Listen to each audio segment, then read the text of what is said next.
Hi everyone and welcome to First Post America. I'm Eric Hammond. We're live in the nation's capital of Washington, D.C. And today, over the next few minutes, we'll take you from the U.S. and around the world, covering all the top stories of the day.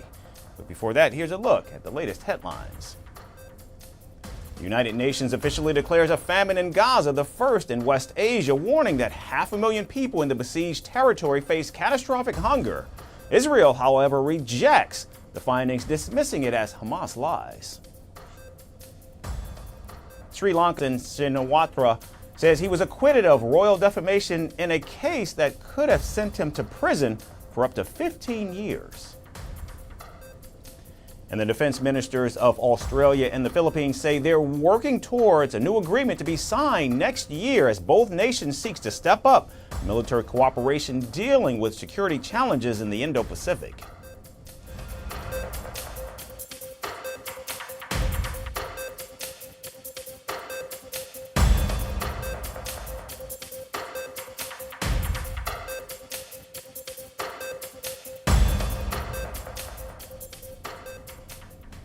We start in Washington, where President Donald Trump met with police and military deployed in the D.C. area, overseeing what he calls a crime emergency in the nation's capital.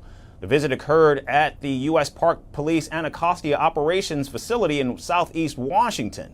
The facility had been turned into a staging ground for hundreds of federal officers and National Guard troops deployed under President Trump's orders. Donald Trump thanked law enforcement and soldiers, delivered hamburgers and pizza, and spoke about his mission to restore order. We're not playing games. We're going to make it safe. And we're going to then go on to other places. But we're going to stay here for a while. We want to make this absolutely perfect. It's our capital. And this place was emblematic of it with the crime, the horrible crime. And, you know, I watch these phony reports. Oh, we were on the way back. They weren't on the way back. It was worse than ever just a short while ago, but now it's going to be, I think right now, it's better than it has been in years. The president even talked about improving the city's parks, boasting about his knowledge of grass from his golf courses. Things we're going to be redoing is your parks. I'm very good at grass because I have a lot of golf courses all over the place. I know more about grass than any human being, I think, anywhere in the world. And we're going to be regrassing all of your parks, all brand new sprinkler systems, the best that you can buy. President Trump has now declared Washington a different city, touting his administration's anti-crime push. He also found time to celebrate his victory in a $500 million civil fraud penalty against him. And we're having a lot of victories. I had a victory today.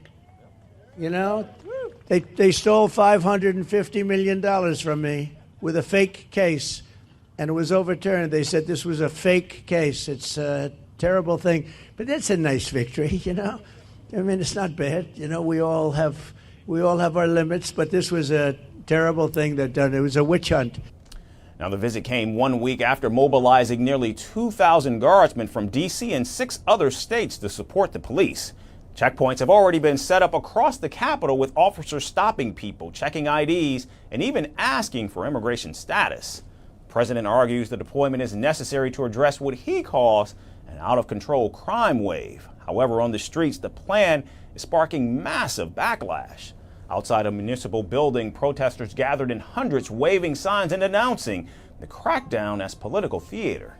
They say the deployment of troops in the Capitol has left them on edge, creating tense confrontations. In fact, a day earlier, Vice President J.D. Vance and Defense Secretary Pete Hegseth visited National Guard troops at Union Station, where they were greeted with boos and jeering from demonstrators. The city has now become a flashpoint in the political polarization gripping the nation as Republican politicians falsely allege D.C. is overrun by crime, plagued by homelessness, and financially mismanaged. Yet the data from Washington police shows that violent crime is actually down 26% since 2024, reaching a 30-year low. Now, after President Trump's orders, the D.C. National Guard mobilized 800 troops with several red states, sending a total of around 1,200. The troops have been stationed outside tourist hotspots where crime incidents are known to be lower than in other parts of the city.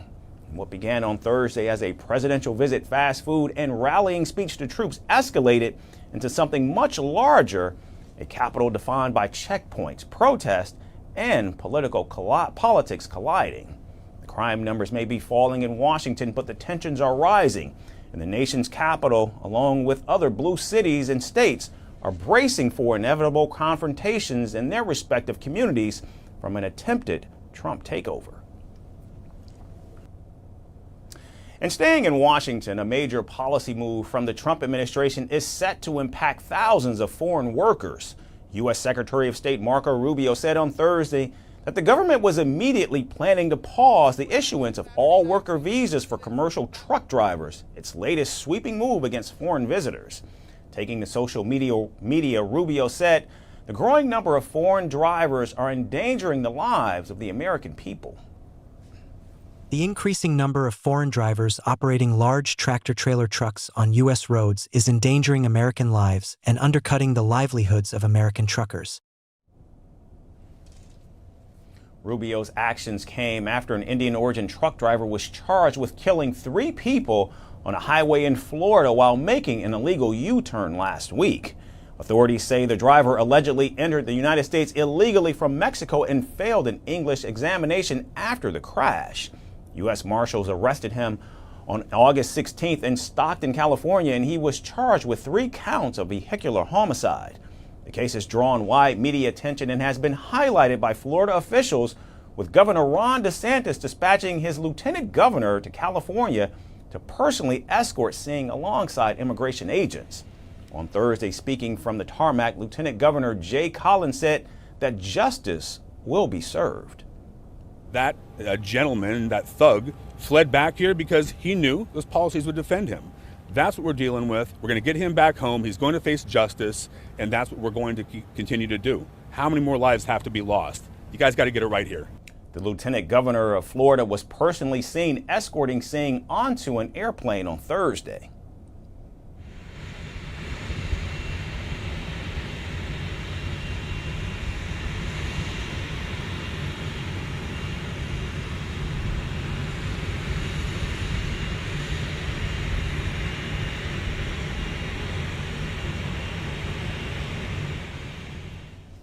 Now, the crash, like all crises in the United States, has now been gripped in the political polarization, in part because the driver allegedly attained his commercial license in California, a state that has openly opposed President Trump's immigration crackdown.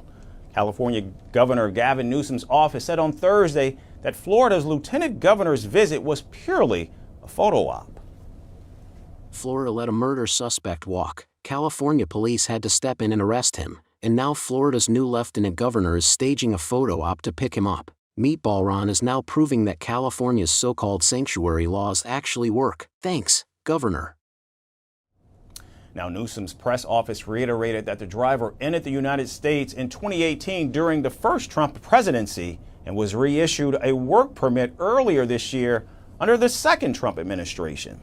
Meanwhile, Secretary of Transportation Sean Duffy said the crash was preventable, caused by reckless decisions and compounded by despicable failures. Now, it's worth noting that even before the Florida incident, Republican lawmakers have been targeting foreign truckers, citing a rise in accidents without providing evidence of a direct link to immigrants. President Trump in April signed an executive order directing enforcement of all rules requiring commercial drivers in the United States to meet English proficiency standards. The order reversed a 2016 guidance that inspectors not place commercial drivers out of service if their only violation was a lack of English. Secretary Duffy reiterated that directive in a social media post on Thursday. All truck drivers must be able to speak and read English or they will be put out of service. If you don't understand the language, you can't understand the laws. End of discussion. And now, with the English proficiency rule now enforced, truckers who make up nearly 18% of the total workforce could be severely impacted. More than half of the foreign-born drivers reportedly come from Latin America, with sizable numbers in recent years from India and Eastern European nations, especially Ukraine. And this decision has already left some of them concerned. Across the border, Mexican truckers are worried about how the visa pause will affect their livelihoods, warning of serious disruption to their families and businesses alike. Now, They would really hit us over the head because this is how we make a living for our families. For example, my visa expires in 2027, which is not very far off. We work hard every day to support our families, and this would have a huge impact on us.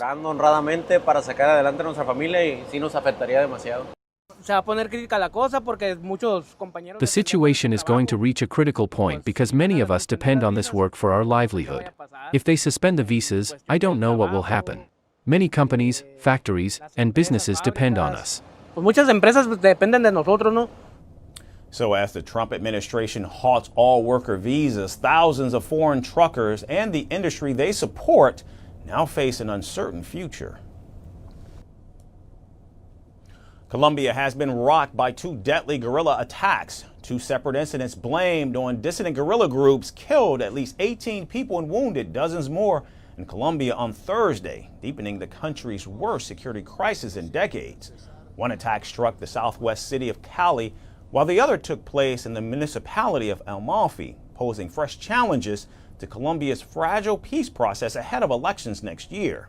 In Cali, the country's third most populous city, a cargo vehicle with explosives detonated near a military base in an incident that reportedly left 6 people dead and 71 injured. Meanwhile, hours earlier, a national police helicopter participating in a cocoa leaf crop eradication operation was shot down, leaving 12 officers dead. Colombia's President Gustavo Petro attributed both the attacks to dissidents of the defunct Revolutionary Armed Forces of Colombia, commonly known as FARC, and called for their designation as terrorist organizations. The circumstances that have led to ongoing investigations compel me to request that the Colombian state in general and the national authorities in particular designate the drug trafficking cartel and its dissident factions, Iván Mordisco, Segunda Marquetalia, and Clan del Golfo, as terrorist organizations that can be prosecuted anywhere on earth, including Bogotá.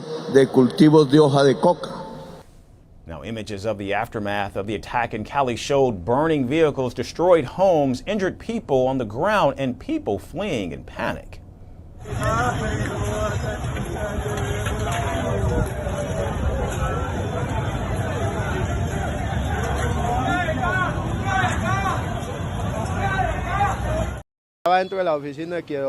I was inside the offices of Quiero Coco when the explosion was heard. We were all thrown to the floor, and we managed to get out as best we could.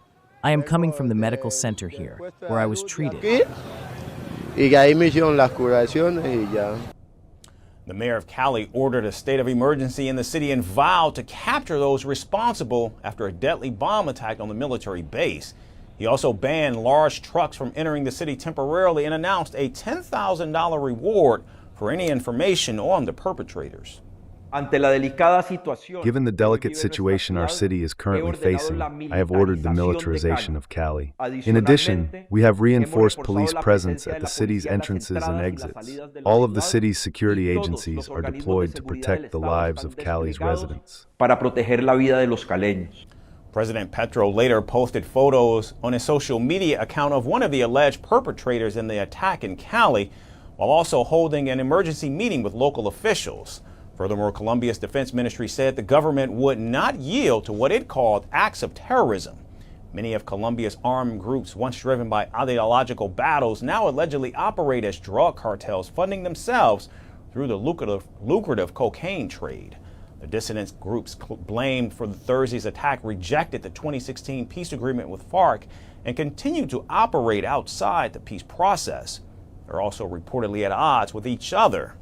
And now, although guerrillas, paramilitary groups, and cartels still control pockets of the country, Colombia has enjoyed years of relative calm. But recent surges in violence have raised fears that armed groups are regaining strength and the ability to launch complex, coordinated attacks. In fact, earlier this year, Colombia faced a wave of bombings and shootings in cities including Cali, Corinto, El Bordo, and Yamundi, targeting police stations, government buildings, and civilian areas. All of this has left many in Colombia fearing a return to the violence of the 80s and 90s, when cartel bombings, guerrilla attacks, and political assassinations were commonplace. So as pressure builds on President Petro's government, Colombia looks to be in danger of sliding back to its dark past. Power has a way of slipping. first slowly, then all at once. For Jair Bolsonaro, once known as the Trump of the tropics, that slip has become a freefall. Fresh accusations claim Bolsonaro and his son Eduardo plotted to flee to Argentina. The evidence was found on Bolsonaro's mobile phone, and it's a discovery that feels ripped from a political thriller. And now Bolsonaro's empire of defiance teeters on collapse. The arc of his downfall is etched in contradictions, and his legacy, once written in power, risks being sealed in disgrace. Here's more on the latest. In Brazil, storm clouds over Jair Bolsonaro are darkening once again. The former president and his son, Eduardo, now face explosive allegations. Obstruction of justice at the highest level. Federal police say Bolsonaro, accused of plotting a coup after his 2022 election defeat, tried to sabotage his own trial. And this time, investigators claim to have found the smoking gun inside Bolsonaro's very own mobile phone. A draft letter, 33 pages, addressed directly to Argentina's President Javier Milei. In it, Bolsonaro begs for political asylum. He claims he is being persecuted at home and fears for his life. I, Jair Bolsonaro, request political asylum from Your Excellency in the Republic of Argentina, under an urgent regime, as I find myself in a situation of political persecution in Brazil and fear for my life. The revelation comes less than 2 weeks before Brazil's Supreme Court begins the final phase of his coup trial. The timing devastating, the pressure mounting, and the stakes are higher than ever. Bolsonaro has denied conspiring to overturn his 2022 election loss. He has questioned the fairness of the proceedings against him, and he had previously said that he can never leave his country. I've never considered leaving the country. Never. This process I'm going through is political. It's not a normal process. They want to completely eliminate me from next year's political game. I'm the only one here in Brazil, according to polls, who could beat Lula. The others are within the margin of error or lose. But evidence from the police says otherwise. The letter, police say, was last modified in February, just days after Bolsonaro was forced to surrender his passport.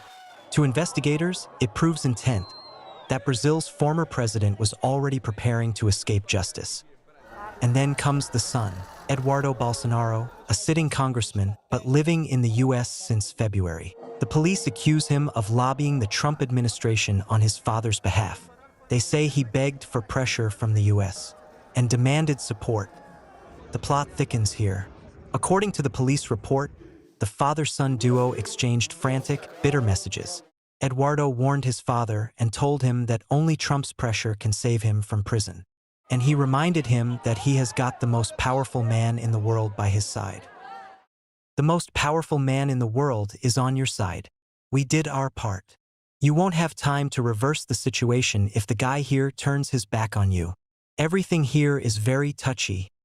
Every little thing affects you. Trump delivered soon after. 50% tariffs slapped on Brazilian exports.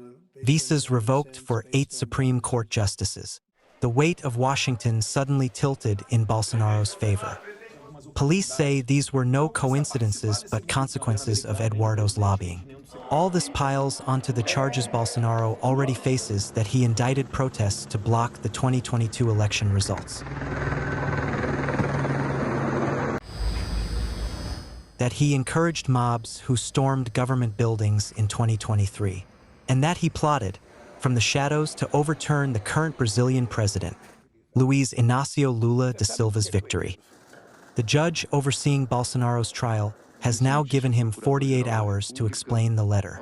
As of now, Bolsonaro remains under house arrest, banned from social media, barred from contacting his son.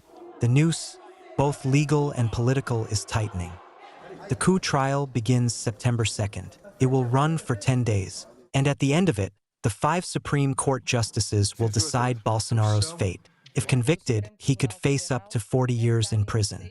Bolsonaro believes his fate has already been written. He believes he is being eliminated before the 2026 elections. Jair Bolsonaro is no longer just battling a trial. He is battling time, evidence, and judgment of history. From president to a possible fugitive, his journey now reads like a manifesto of downfall. And finally, in the UK, a shower gel commercial has been scrubbed off the screens. Not for bad marketing, but for bad messaging. Regulators say the Sanex advertisement risks suggesting that black skin was problematic and white skin was the standard of beauty.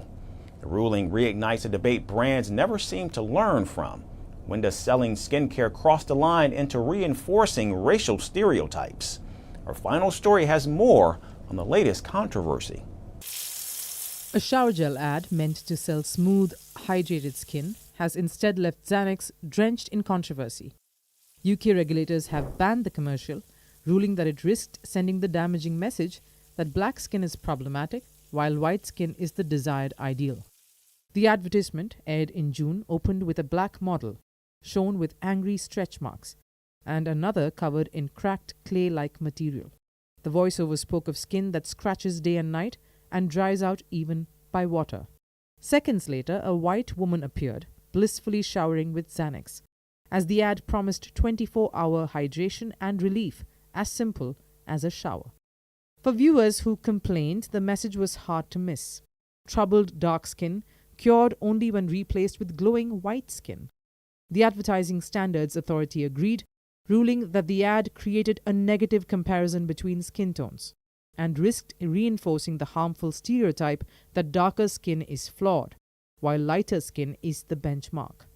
Colgate-Palmolive, which owns Xanax, pushed back, insisting it was simply a before and after sequence, not about race at all. Approval body Clearcast even defended the ad as showcasing inclusivity, but the regulator wasn't convinced. Xanax now joins a long list of brands that have scrubbed up badly when it comes to race in advertising. In 2017, Dove sparked outrage with an ad showing a black woman transforming into a white woman. Dove admitted that they had missed the mark. In the same year, Nivea's White is Purity deodorant campaign backfired spectacularly. The ad showed a white woman and received backlash for promoting racial purity overtones. In 2017, Pepsi too had to pull a commercial that showed Kendall Jenner giving a police officer a Pepsi during a protest. It was seen as trivializing serious issues like the Black Lives Matter movement. In 2018, H&M was blasted for dressing a black child in a coolest monkey in the jungle hoodie. H&M issued multiple apologies and pulled the item from sale. Heineken raised eyebrows in the same year, with the tagline "Lighter is better." They featured a bartender sliding a beer past several dark-skinned individuals to a light-skinned woman. In some cases, the companies claimed good intentions. But as the Xanax saga proves yet again, intentions don't erase impact. Advertising doesn't exist in a vacuum. Images and words carry history, weight, and the power to reinforce or dismantle stereotypes. The latest misstep is more than just a PR embarrassment. It's a reminder that in 2025, brands still need to think harder about what they are really selling, not just products, but the messages woven into every frame. From all of us here at Firstpost America, we certainly thank you for tuning in, not just today, but every day. We hope you have a great weekend, and we look forward to seeing you right back here next week.